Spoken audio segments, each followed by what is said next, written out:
Hello po sa lahat, magandang araw. Ang lugar na 'to mga guys ay matatagpuan sa Taganito, Surigao del Norte. Ang isa sa pinakamalaking mining corporation dito sa atin sa Pinas. At kung mapapansin niyo mga guys ay pababa po tayo dito sa lugar na 'to.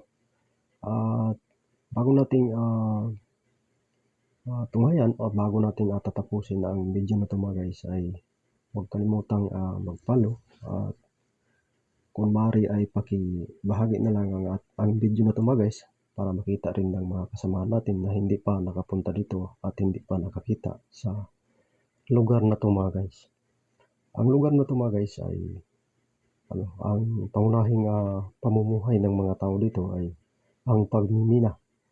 Kasi ito kasi ang pinakamalaking mining sa buong Pilipinas. Dito sa atin niya matatagpuan sa Mindanao, bayan ng Taganito, Surigao del Norte. At ang daan na 'to mga guys ay papunta 'to Caraskal at papunta tayo sa Surigao del Sur. Bago tayo makaabot doon ay dadaan muna tayo dito sa malaking bundok at kinakailangan tawirin at tatahakin ang daan na 'to upang makapunta tayo sa Surigao del Sur. Papunta yang Tandag City mga guys. At marami pa tayong bayan na madaanan bago tayo makaabot ng Tandag. At ang trabaho naman natin mga guys ay isang driver. At ang ruta natin mga guys, ang ating area ay dito sa Surigao. At medyo may kahirapan ang daan na 'to mga guys.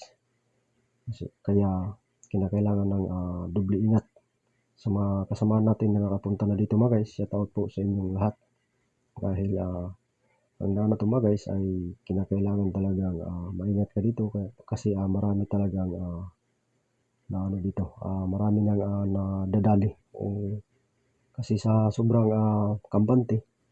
At huwag po tayong masyadong kaskasiro dito kasi lalo na pag alam natin ang ating karga at dala-dala yung dala ng sasakyan ay masyadong mabigat, ay kinakailangan talaga mag-ingat.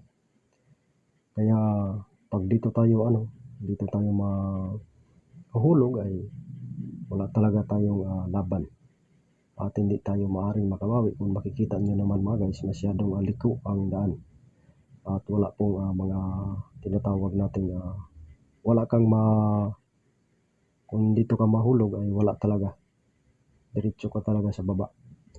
At ang daan na 'to mga guys ay ginagawa nila para sa mining.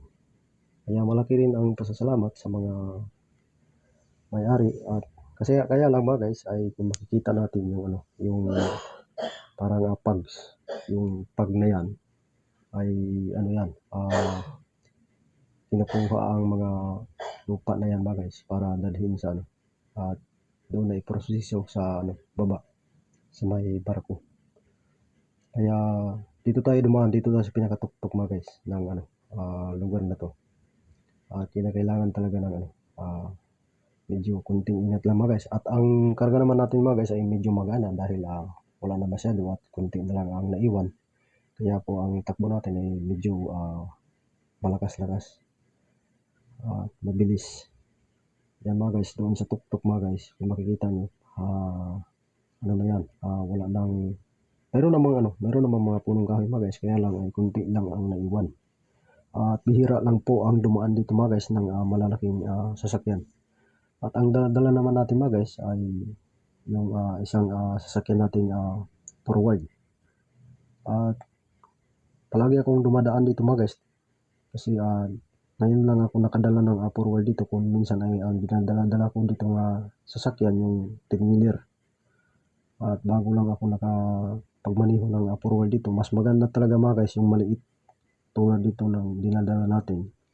Maliit lang siya forward at saka malakas ang arangkada kasi hindi talaga ito pahuhuli pag sa paangat.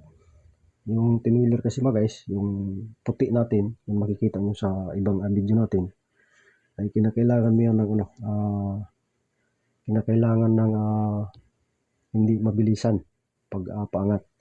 Kinakailangan kang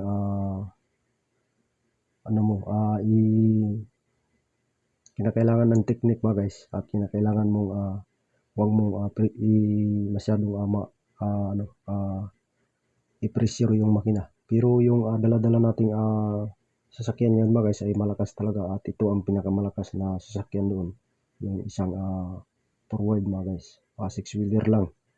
Pero medyo mabilis ito mga guys, at mas maganda sa ang ganitong sasakyan mga guys ay mas maganda sa ganitong lugar. Kasi hindi talaga papahuli sa paarangkadahan. At kung preno naman ang pag-uusapan mga guys ay maganda talaga. Parang perfect siya mga guys. At yan mga guys, makikita natin ay pag talaga mga guys doon sa kabila. At kung doon ka naman papunta sa may dulo na yan, ay doon ka mahulog, ay wala talagang laban mga guys. Diretso-diretso ka na sa baba. At yan mga guys, tunghayan lang natin mga guys ang ating dinadaanan. At maraming salamat po sa mga laging tumatangkilik din sa ating video na ginagawa dito sa ating FB page. At huwag natin kalimutan mga guys, mayroon tayong YouTube channel.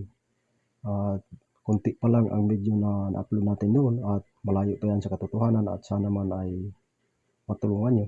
At paki-subscribe na lang doon mga guys. At ang natin mga guys, ang YouTube channel natin ay ang tinatawag nating ang pangalan ay Bugoy Tracker TV. Isi-search nyo lang mga guys. Kaya lang sa ngayon ay wala pang masyadong video. At hanggang dito na lang mga guys, huwag kalimutan mag-follow, at kung maaari bahagi na lang. Maraming salamat.